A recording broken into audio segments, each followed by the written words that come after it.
Nós começamos o culto nesta manhã lendo esse texto. Nós pregamos sobre ele dia 31 de dezembro agora, no último dia do ano, na entrada do ano. E esse tema, esse versículo serão, esses dois versículos, eu gostaria que você guardasse. Eu tenho uma tia de 90 anos, ela esteve aqui no culto, no dia 31, católica, e ela disse que saiu impactada por estes dois versículos. Ela saiu impactada, com 90 anos, com esses dois versículos. Então, não despreze a Bíblia, não despreze a palavra.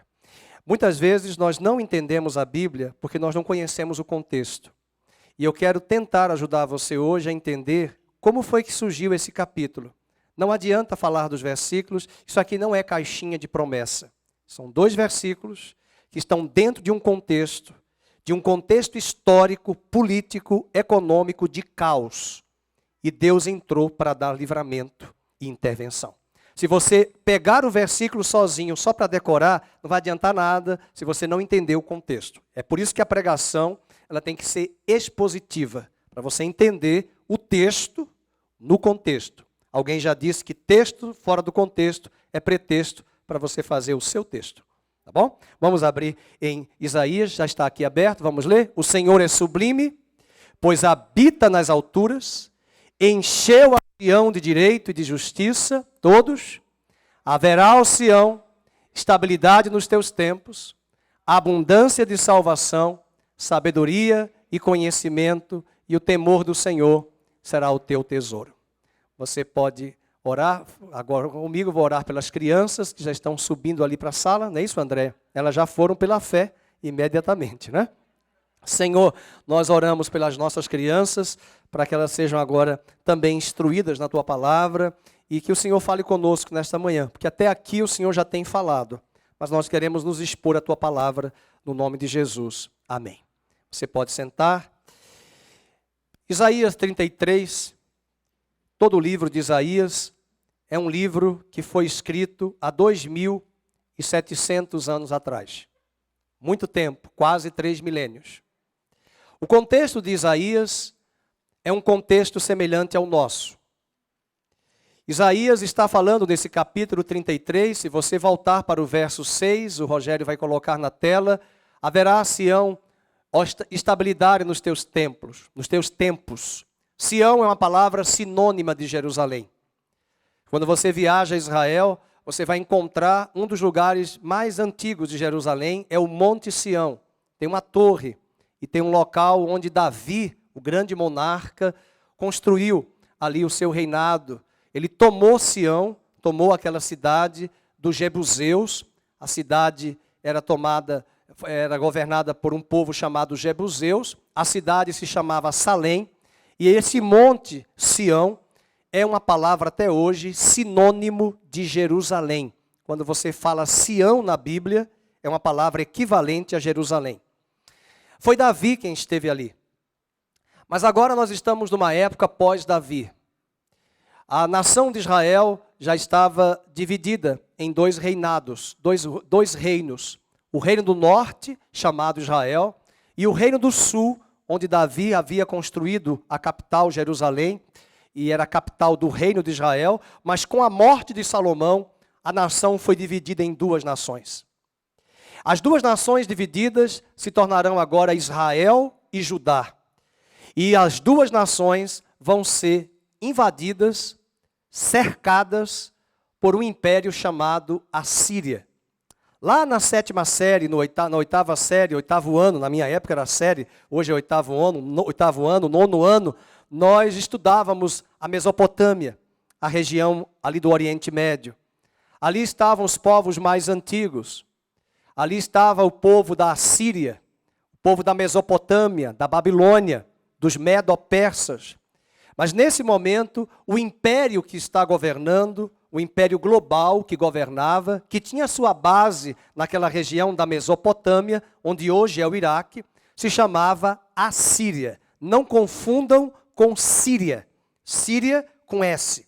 É a Síria dos assureus, de Assur, a região de Assur da Síria. É esse império que governava e esse imperador se chamava Senaqueribe.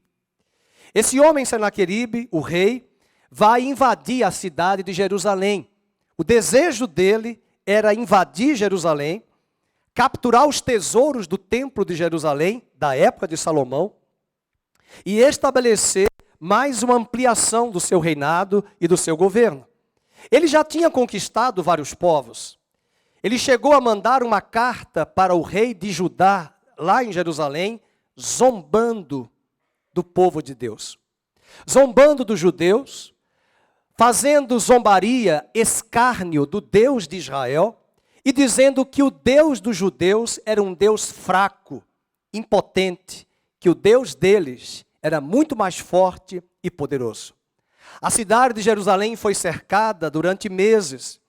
O exército da Síria, que era o exército que hoje seria o equivalente dos Estados Unidos, ou o exército da China, cercou todo o território de Jerusalém.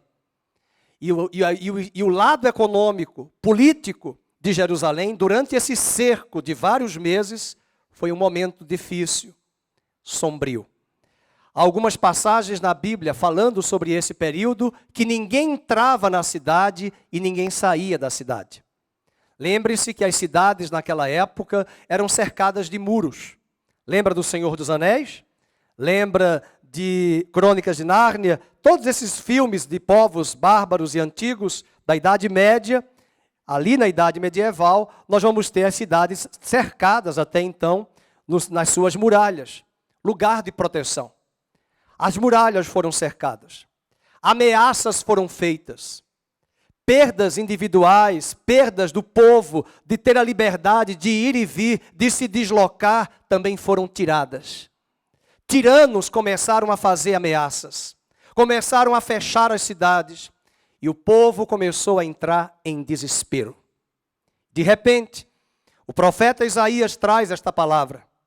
Talvez com seus olhos e os meus, os olhos ocidentais, nós leremos esse versículo aí, haverá abundância de salvação. Mas o que Isaías quer dizer, haverá abundância de livramento.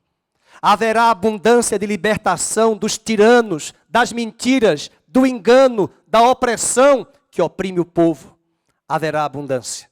Não é apenas salvação para ir para o céu, não é apenas salvação para ter vida eterna. O texto tem um contexto. E aquele povo estava vulnerável.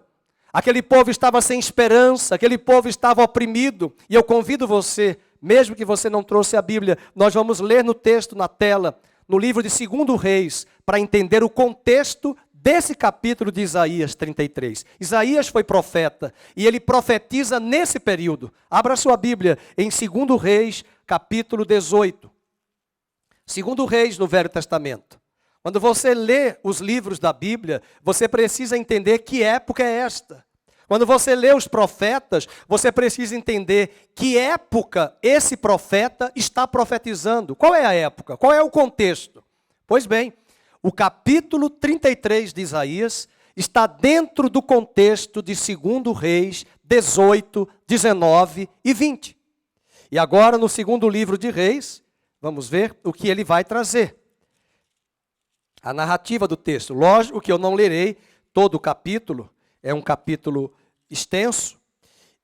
No capítulo 17, no capítulo 18, você lerá que quem governa naquele momento é Ezequias, ele é o rei de Judá.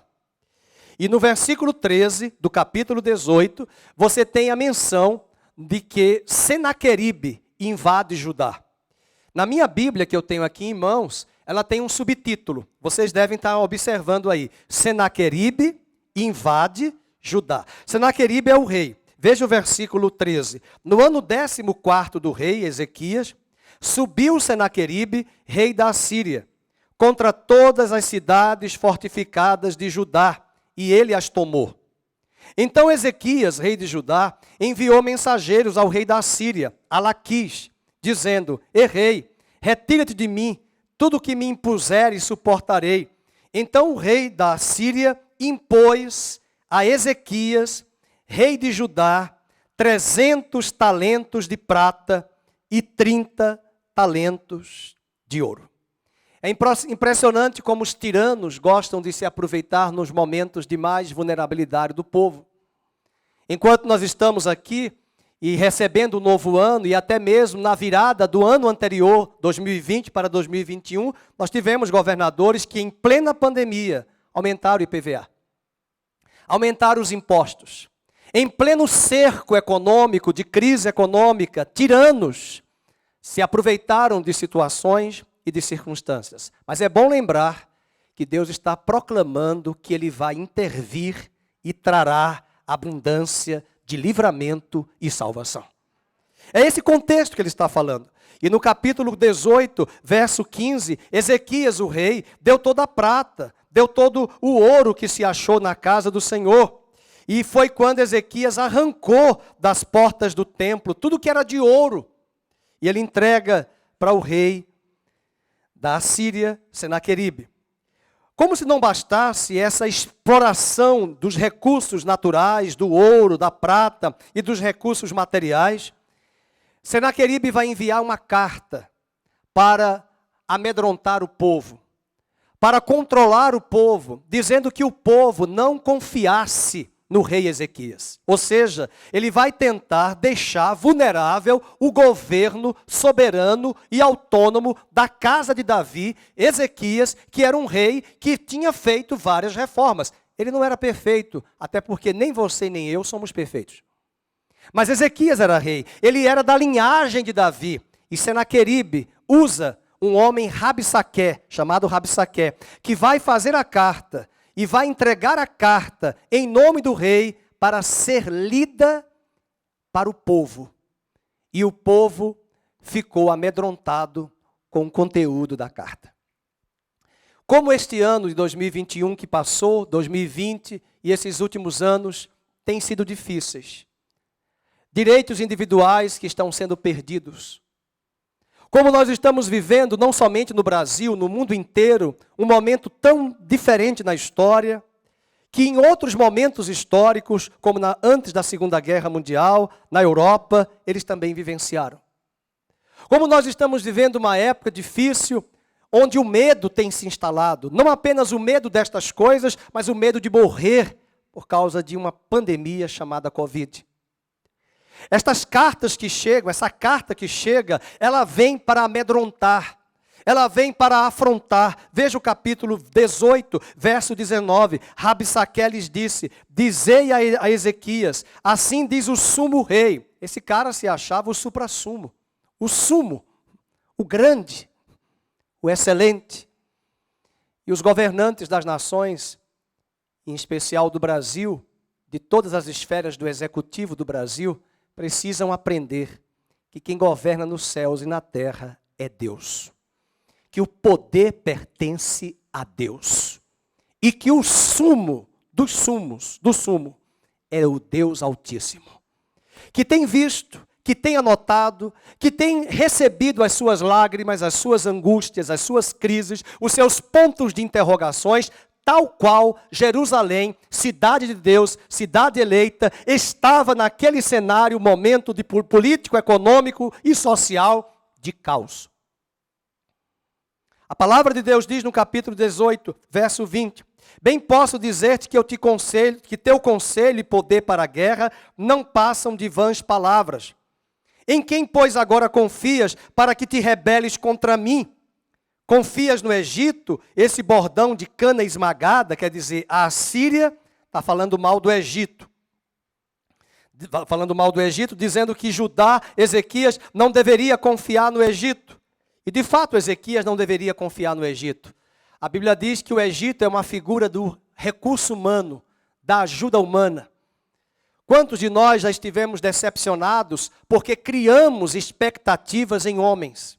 Criamos expectativas em pessoas. Você não deve criar expectativas em pessoas. Você deve ouvir essas expectativas, essas promessas, mas você deve confiar em Deus, que é poderoso, como nós cantamos, não morrerei enquanto a promessa de Deus não se cumprir. A essa altura do campeonato, nós não podemos, pela maturidade dos anos, pelos cabelos brancos, pela vida que já temos vivido, nós precisamos entender que nós já decepcionamos outras pessoas, como também outras pessoas já nos decepcionaram, e muitas vezes nós criamos expectativas que são falsas. e nos decepcionamos e trazemos sobre nós amargura, mágoas, que mais atrapalham. E o autor de Hebreus nos diz que alguns guardaram raiz de amargura. E a amargura pode gerar muita perda para nós. Há muitas pessoas que estão aí se colocando no papel de vítima por questão da igreja, das igrejas, mas eu quero dizer que a igreja de Cristo ainda é o melhor lugar deste mundo para a gente estar. Ela não é perfeita, porque nenhum de nós aqui é perfeito, mas nós estamos buscando em Cristo, criando uma expectativa de que em Cristo coisas sobrenaturais, extraordinárias, virão sobre nós. E sabe de um detalhe? Ele usa pessoas iguais a mim e a você, dentro desse extraordinário. Ele usa pessoas para te abençoar extraordinariamente. Então não fale mal da igreja, não fique criando expectativa em pessoas, em líderes, em homens. Crie expectativa em Deus, na sua palavra, e vamos confiar em Deus. Maldito é o homem que confia no homem, disse Deus a Jeremias. Bem-aventurado é o homem que confia no Senhor. Amém? Capítulo 18, ele vai trazer agora o conteúdo da carta, versículo 22. Mas se vocês dizem para mim, o rei da Síria, confiamos no Senhor. O rei da Síria está dizendo para Ezequias, se vocês dizem para mim, confiamos no Senhor nosso Deus, não é esse aquele cujos altos e altares Ezequias removeu, dizendo a Judá e a Jerusalém, perante este altar adorareis em Jerusalém? Ora, pois, empenha-te com meu senhor, S minúsculo, rei da Síria, e dar-te-ei 2.000 cavalos. Sabe o que ele está propondo aqui?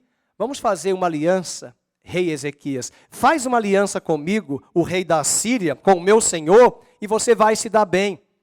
Transforma Jerusalém aqui numa cidade que não tem mais autonomia, que vai ser uma colônia lá da Síria, lá no império, vai pertencer à colônia. E Ezequias está ouvindo essa carta, e ele vai pegar o conteúdo dessa carta, o Rabizaque, e vai ler a carta para o povo, para que o povo não confiasse nem em Ezequias, nem em Deus. Nós estamos vivendo numa época de falsas narrativas. Nós estamos vivendo uma época que, se nós não tivermos discernimento e sabedoria, o que a gente ouve e vê, nós tomamos tudo por verdade. As fake news circulam. As mentiras e as narrativas e as manobras e as manipulações humanas, políticas, elas também estão se articulando. Inclusive, para calar a voz da igreja. Já tem candidato aí à presidência da República dizendo que se ele for eleito, ele vai dar um jeito na imprensa. E uma boa parte da imprensa está em silêncio, calada, criando expectativa de receber recursos aos milhões desse candidato. E o mais triste é que uma boa parte da igreja crê nessa conversa, crê nessa narrativa, porque falta à igreja o discernimento de que a esperança para o Brasil não está em homens, a esperança para o Brasil está em Jesus Cristo, que tem o poder para mudar a natureza, e quando ele muda o coração do homem, o homem volta por outro caminho, ele muda seu paradigma. Nós precisamos entender isso. E agora ele traz aqui a carta, dizendo no verso 24, como, pois, se não podes afugentar um só capitão dos menores, dos servos do meu senhor, tu confias no Egito, por causa dos carros e cavaleiros, acaso subi eu, agora sem o seu senhor, contra este lugar para destruir? E ele ainda mente, né? Pois o Senhor mesmo me disse, sobe contra a terra e destrói. Então disseram Eliaquim, filho de Ilquias, Sebna e Joá, a Rabsaque, rogamos-te que fales em aramaico aos teus servos, porque o entendemos, e não nos fales em judaico, aos ouvidos do povo que está sobre as muralhas. Mas Rabsaque lhes respondeu, mandou-me acaso o meu senhor para dizer essas palavras a ti somente a teu senhor, e não antes aos homens que estão sentados sobre as muralhas, para que comam convosco o seu próprio excremento e bebam a sua própria urina? E sabe o que ele vai fazer? Ele não vai falar em outra língua. Ele não vai falar a língua dele. ele vai falar em judaico. E por que ele vai falar em judaico? Para levar o povo inteiro a ser tomado pelo medo, e quando nós estamos com medo, nós somos capazes de entregar tudo, inclusive os tesouros de Deus na nossa vida. O medo nos paralisa. O medo nos deixa vulneráveis. O medo nos transtorna e nos deixa em desespero para, diante de uma situação crucial, nós possamos perder aquilo que foi construído com tanto zelo durante anos. É nessa hora que no versículo 28 diz: Rabsaqué se pôs em pé, clamou em alta voz em judaico e disse: ouvi as palavras do sumo rei da Assíria. Parece que eu estou ouvindo aí político do Brasil falando. Assim diz o rei: não vos engane, Ezequias, porque não vos poderá livrar da sua mão, nem tampouco vos faça, Ezequias, confiar no Senhor, dizendo... Irmãos, ele está desestabilizando o governo de Ezequias. Ele está dizendo: não deem ouvidos a esse Ezequias, não confie no Deus de Ezequias. São essas vozes que estão vindo à igreja. Confie em você. Ontem eu recebi várias mensagens, você também recebeu, de final de ano, de amigos, e aí uma delas eu olho, escuto, não falo nada, porque eu tenho pessoas que não são cristãs na minha amizade, no meu círculo de amizade. E aí um deles eu recebi, eu dei risada para mim mesmo. Eu não falei nada e ainda mandei mensagem de feliz ano novo. A mensagem era assim: confie em você, porque depende de você, porque você vencerá. Eu não vou vencer nada. Eu não vou confiar em mim, porque eu sou barro. Eu confio em Deus. E a pessoa nem sabe o que está mandando. Ela diz com todo o amor. Cada um vai entregar aquilo que tem. E eu não estou julgando, pelo contrário, eu não tenho poder para julgar ninguém. Talvez se fosse eu, faria pior. Mas Deus nos dá discernimento. A confiança que essa sociedade pensa, que sabe tudo, que tem tudo. Como o pastor Felipe nos dizia, quem disse a você que a ciência tem a resposta para tudo? A ciência é multifacetada. Veja, a ciência não fala. Tem horas que eu tenho vontade de pegar um microfone, estar lá na televisão e dizer assim: ciência não fala. Quem fala são os cientistas. Cientistas têm vieses ideológicos. Têm pressupostos. E o cientista, mais ainda, tem um elemento que está muito presente na natureza humana: vaidade e tutu.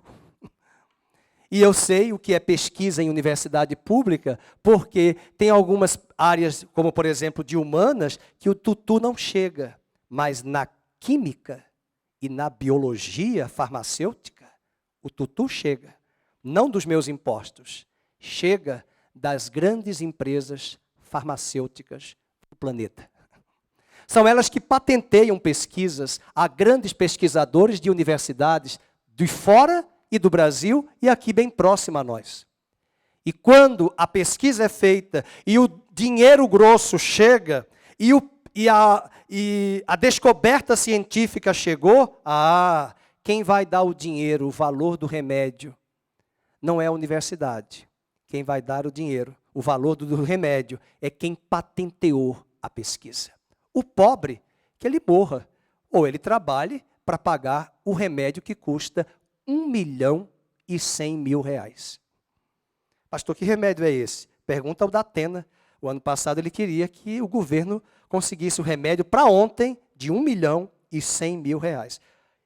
Eu tive vontade de ligar para a Bandeirantes e dizer assim: pede para a Bandeirantes, pede para a farmacêutica que fez o remédio fazer uma bondade de doar uma caixa para esse paciente, por caridade.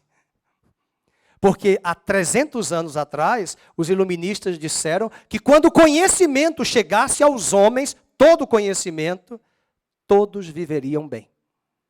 Acontece que Chapolin estava certo. Não contavam com a minha astúcia. E a astúcia da natureza humana, que mesmo tendo conhecimento, quer usar o conhecimento para explorar o outro e dominar o outro. Eu não desprezo a ciência, porque eu também trabalho com pesquisa na área de humanas. Mas as pesquisas nas universidades e as ciências, elas são dotadas de vieses ideológicos, de vieses e pressupostos. Então não fica dizendo, a ciência, a ciência, a ciência. A ciência é formada por homens. Homens são falhos, homens têm vieses. E Deus está mostrando para nós que está confuso na atmosfera, para mostrar que só Ele tem a resposta, quando a lógica dos homens não apresenta uma conclusão para nós. E por favor, eu não estou desprezando a ciência. Não entenda isso. Eu estou dizendo que nós precisamos ter discernimento daquilo que vem de Deus, daquilo que vem do homem e daquilo que vem do engano e do diabo. São 3 fontes: Deus, o homem e o diabo. Às vezes não é o diabo, é o homem, com as suas vaidades, com os seus tentáculos, e eu preciso discernir qual é a vontade de Deus e entender que Deus também dá sabedoria aos homens. Muito bem, a partir disso, a carta é lida, é uma carta agressiva. No capítulo 18, acompanhe, versículo 28, ele lê em judaico e ele diz: ouvi as palavras do sumo rei, do rei da Assíria. Não vos engane. Verso 30, nem tampouco vos faça Ezequias confiar no Senhor. Versículo 31, não deis ouvido a Ezequias. E ainda diz no verso 32, até que eu venha e vos leve para uma terra como a vossa, a terra de cereal, de vinho, terra de pão, de vinhas, terra de oliveiras de mel, para que vivais e não morrais. Não deis ouvidos a Ezequias, porque ele vos engana, dizendo, o Senhor nos livrará. Acaso os deuses das nações puderam livrar cada um a sua terra das mãos do rei da Assíria? Sabe o que ele está dizendo? Por um acaso, os deuses das nações, o Deus de Israel, vai conseguir livrar vocês? Vai não.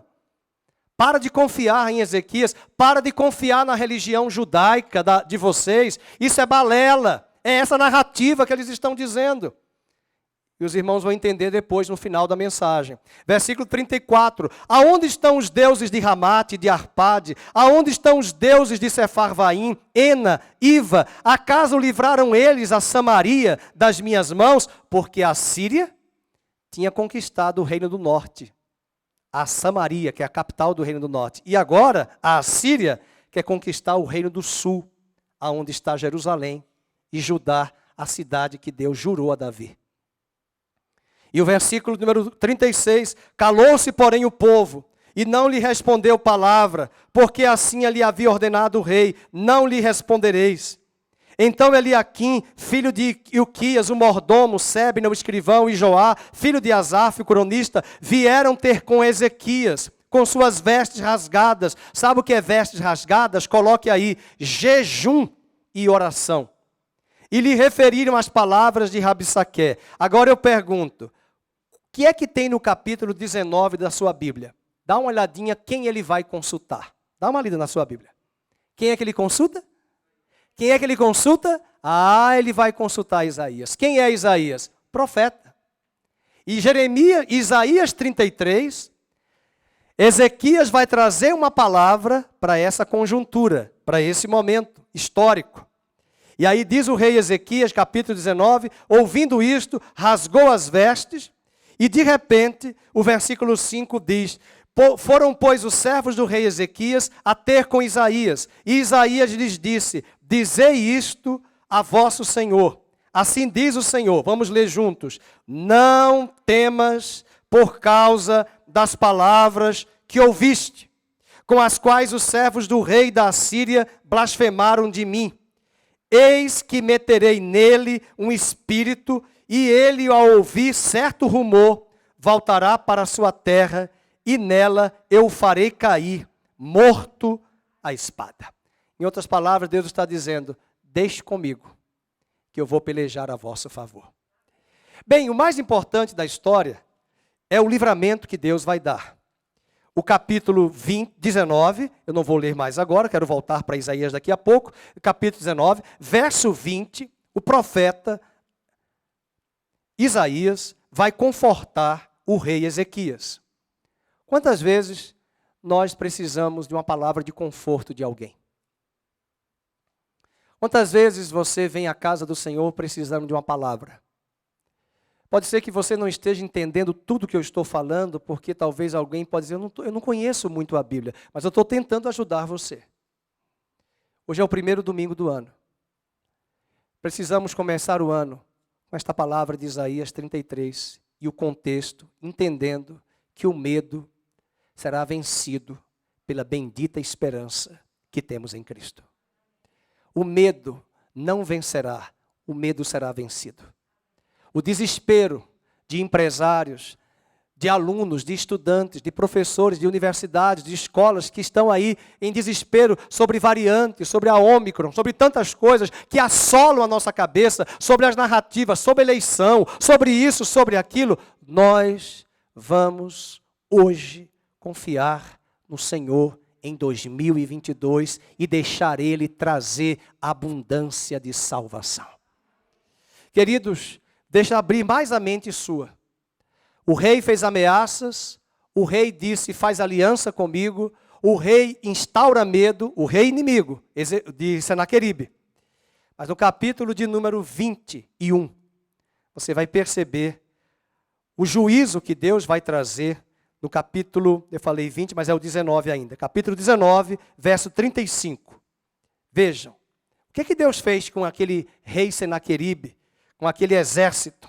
Versículo 35. Então, naquela mesma noite, saiu o anjo do Senhor e feriu no arraial dos assírios, segundo Reis 19, 185 mil soldados.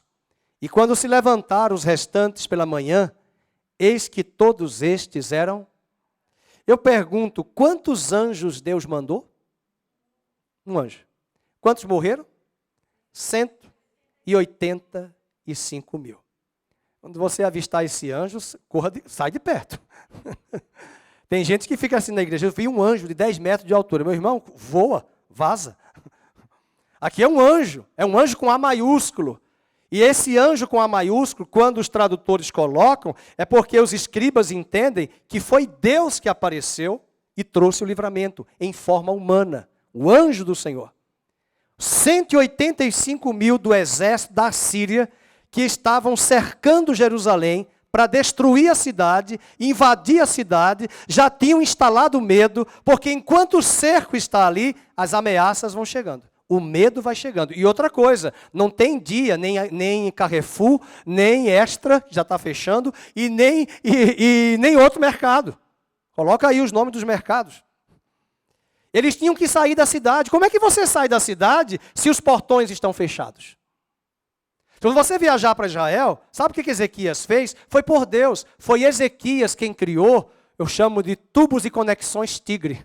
Ele trouxe canais de água, que trouxeram água do Rio Jordão, das cidades onde tinha um rio em Israel, de água, para trazer para a cidade, para abastecer a cidade. Recentemente, arqueólogos em Israel encontraram as cisternas e todos os canais, não todos, vários canais, que Ezequias construiu nessa época. Ai dele se não tivesse construído. E ele construiu para quê? Justamente para em momentos de cerco, onde a cidade está cercada, depois de 3 dias, você não pode ficar sem beber água. Você vai morrer. E se eu sair da cidade, abro o portão, eu vou morrer, porque o exército da Síria está ali. E Ezequias criou esses canais.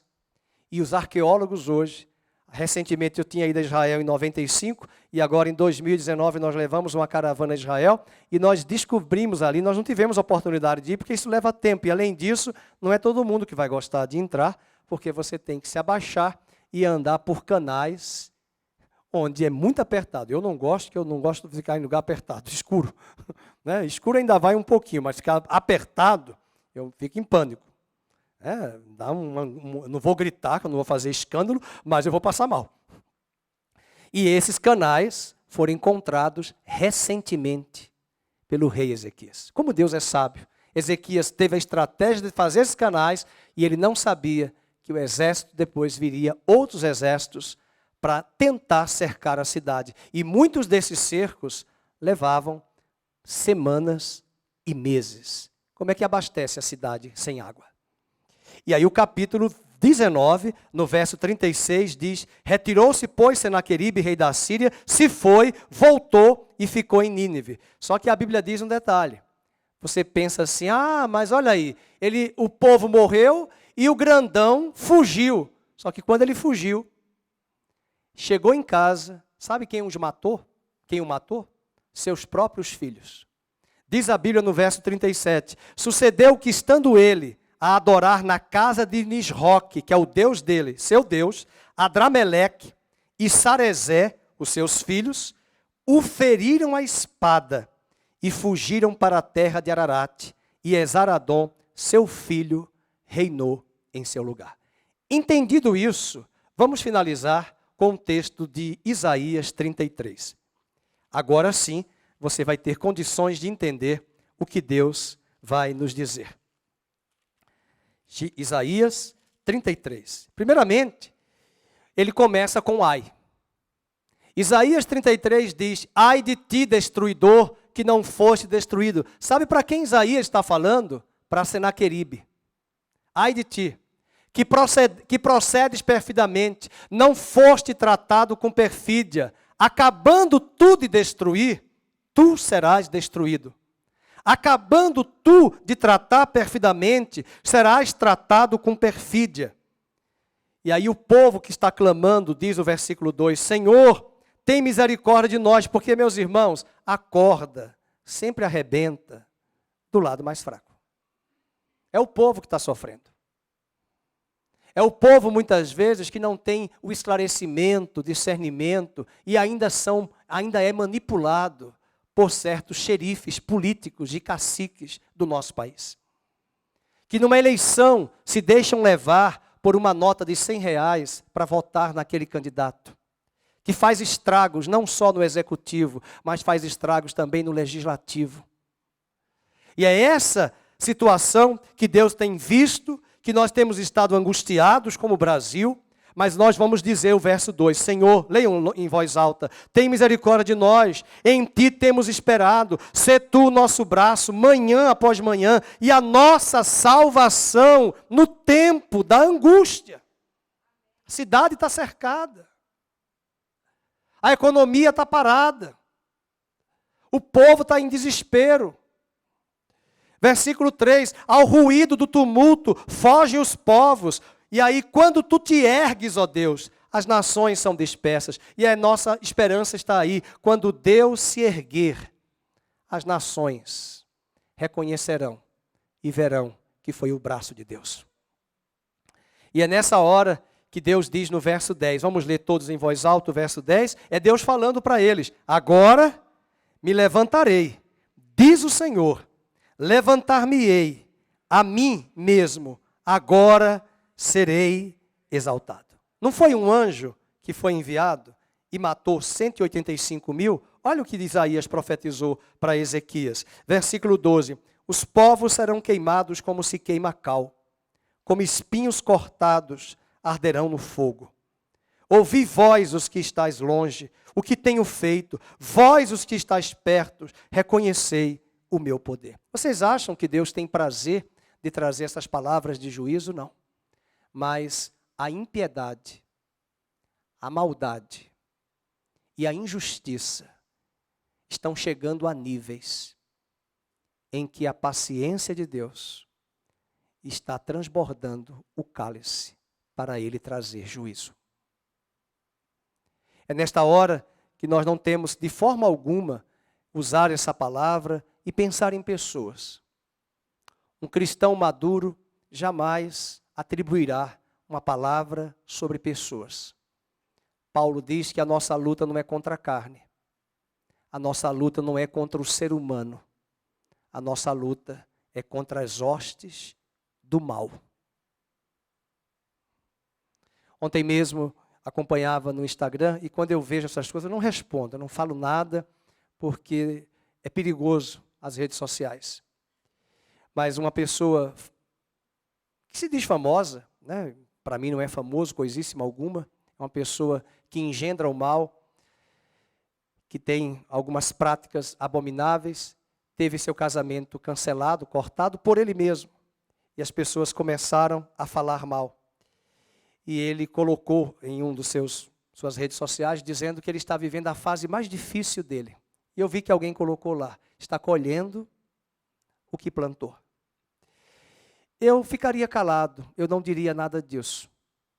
Eu espero que, a começar de mim, quando as coisas aconteçam negativamente, nós possamos olhar para nós mesmos e perguntarmos aonde erramos. É muito fácil atribuir a terceiros a culpa. É hora da nação brasileira, da igreja e de nós como igreja, reconhecermos aonde temos errado. A nossa confiança não está em homem, a nossa confiança de mudança para este cenário não está em partidos, a nossa confiança está no Senhor. E Deus está nos ensinando, com todo esse cenário de vulnerabilidade, agressividade, violência, de homens maus, eu fico perplexo de ver como as pessoas não têm temor de Deus. Recentemente uma pessoa do governo adoeceu e as redes sociais, que ele morra, que ele se exploda, que isso aconteça. Elas não têm o temor.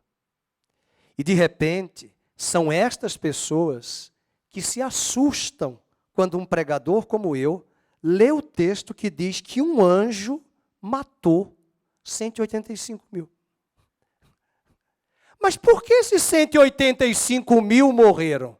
Leia a história, leia o contexto, leia as ameaças, leia o que eles disseram, leia as afrontas que este exército chegou a dizer. Vai confiar nesse Deus fraco? E de repente, um anjo, só um, sobrenaturalmente, foi capaz de eliminar 185 mil. Não fique esperando que eu vou pedir a Deus que Ele mande esse anjo. Eu não vou pedir. Porque pode ser que eu seja o primeiro a morrer. Eu não vou pedir. Um cristão não pensa assim. Um cristão maduro bate a mão no peito e diz: Senhor, tenha misericórdia de mim. Eu quero olhar para esse texto e dizer o que Deus fez. Nós já lemos o final, mas veja a profecia, no versículo número 17. Os teus olhos verão o rei na sua formosura, verão a terra que se estende até longe. Depois ele diz, no verso de número 19, já não verás aquele povo atrevido, povo de fala obscura, que não se pode entender, e de língua bárbara, ininteligível.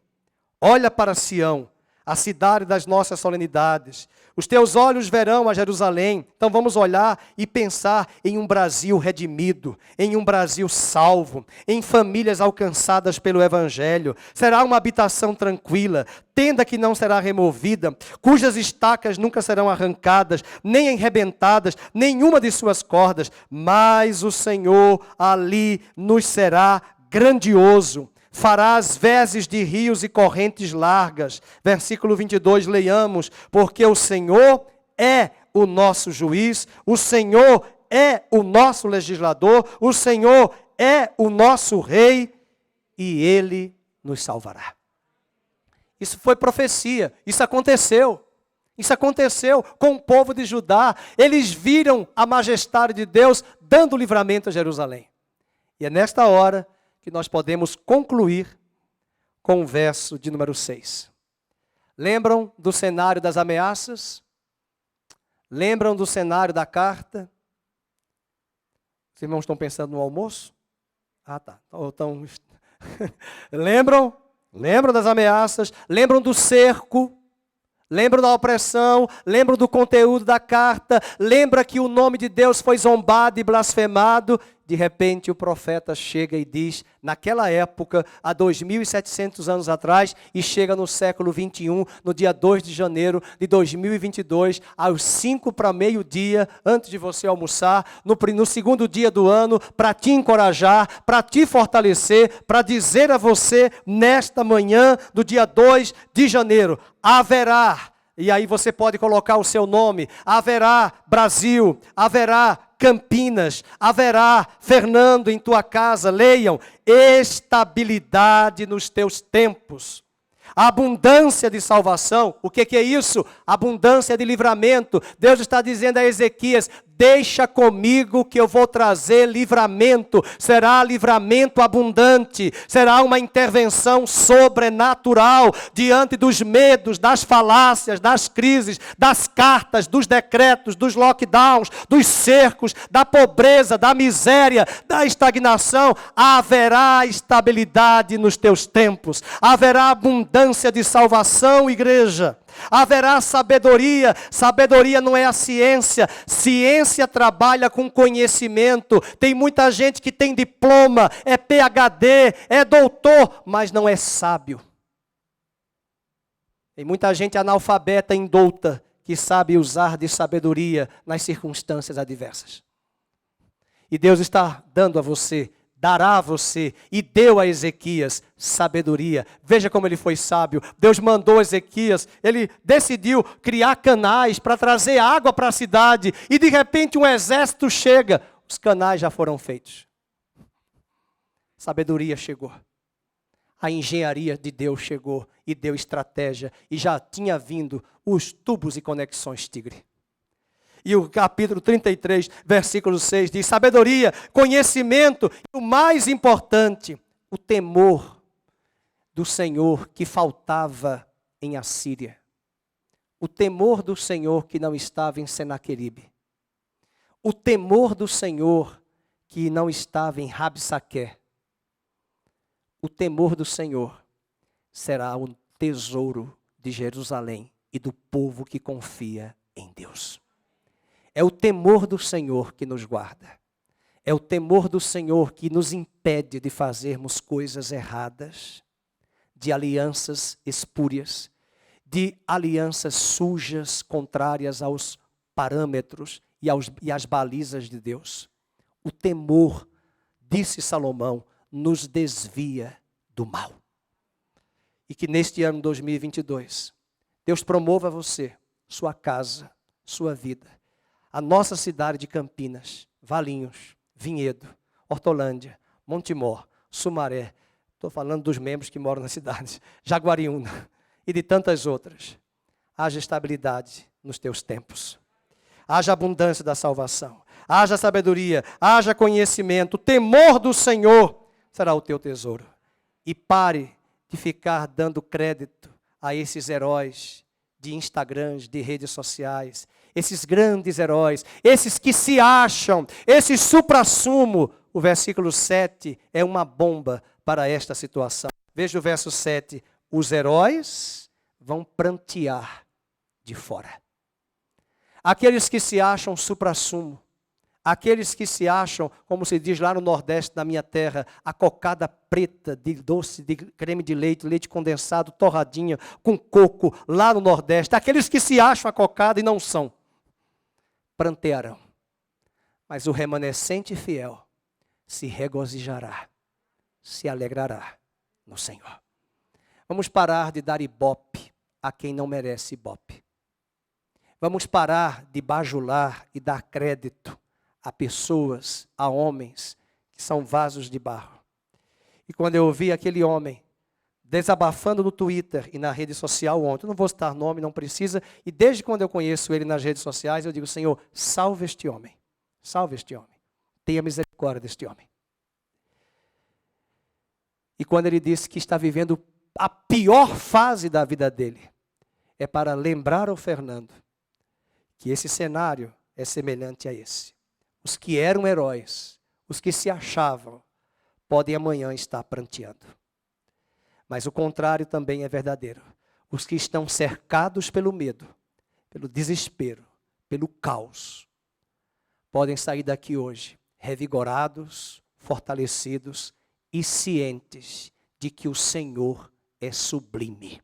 Fica de pé, vamos ler o verso de número 5, eu convido o ministério de louvor e vamos terminar o culto cantando: estou trocando o meu lamento, estou trocando a minha dor.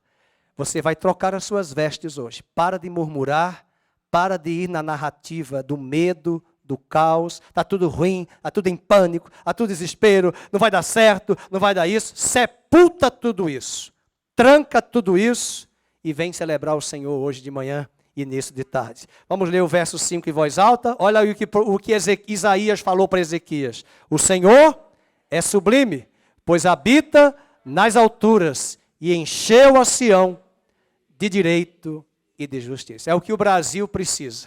Que o Senhor traga ao Brasil o direito e a justiça que estão sendo quebrados no Brasil a partir de Brasília. Que o Senhor nos dê a estabilidade que precisamos como igreja e como nação. Quero orar por você enquanto o ministério se articula aqui para cantarmos a canção. Curva a sua cabeça. Pai querido, nós trazemos esta palavra e entregamos aqui hoje neste lugar, diante de Ti, as ameaças que temos ouvido. As palavras negativas, as palavras sombrias, o cenário caótico que a nossa mente é especialista em assimilar. Entregamos hoje de manhã e no início dessa tarde, tudo aquilo que já as vozes têm chegado.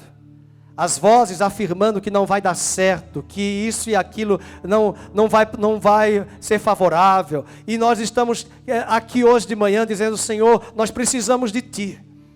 Nós não queremos criar expectativas em homens, nós não queremos criar expectativas em pessoas, em políticos, em partidos. Nós queremos colocar a nossa expectativa no Senhor.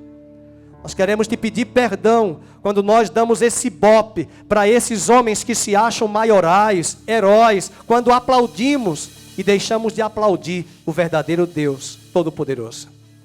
Entregamos aqui hoje ao Senhor os nossos medos, essas sombras, essa escuridão que nos cerca, quando nós entramos no nosso quarto, na nossa cama, no nosso escritório e nos sentimos sozinhos e entramos em guerra. Nós queremos hoje de manhã dizer, Senhor, eis-nos aqui, toma conta dos nossos adversários, peleja por nós e acha em mim, acha no coração do meu irmão, esse desejo de Te buscar, de Te conhecer.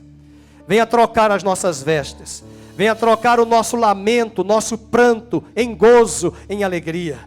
Venha trocar a nossa mente sedimentada pelo caos, pelo pessimismo, pelo negativismo. Venha trocar por pensamentos que vêm do Senhor, de promessas do Senhor que vão se cumprir para a Tua glória e para o Teu louvor. Que o Senhor te abençoe e te guarde. Que o Senhor faça resplandecer o seu rosto sobre ti. Que o Senhor tenha misericórdia de ti, igreja. Que o Senhor sobre ti levante a luz do seu rosto, igreja, e te dê a paz. E que esta promessa de Isaías 33, 5 e 6 venha sobre o Brasil, venha sobre Campinas, venha sobre a igreja brasileira, venha sobre a comunidade Nova Vida em Campinas. Haverá, ó igreja, estabilidade nos teus tempos. Haverá abundância de salvação. E o temor do Senhor será o teu tesouro. Que o Senhor seja louvado. Obrigado por tudo. Leva-nos em paz para os nossos lares. Cantamos esta canção para Ti com alegria, com regozijo, pela grande vitória e pelos livramentos sobrenaturais que o Senhor nos dará. A Ti a honra, a glória, a majestade e a adoração, no nome de Jesus. Dê uma salva de palmas ao Senhor. Glória a Deus.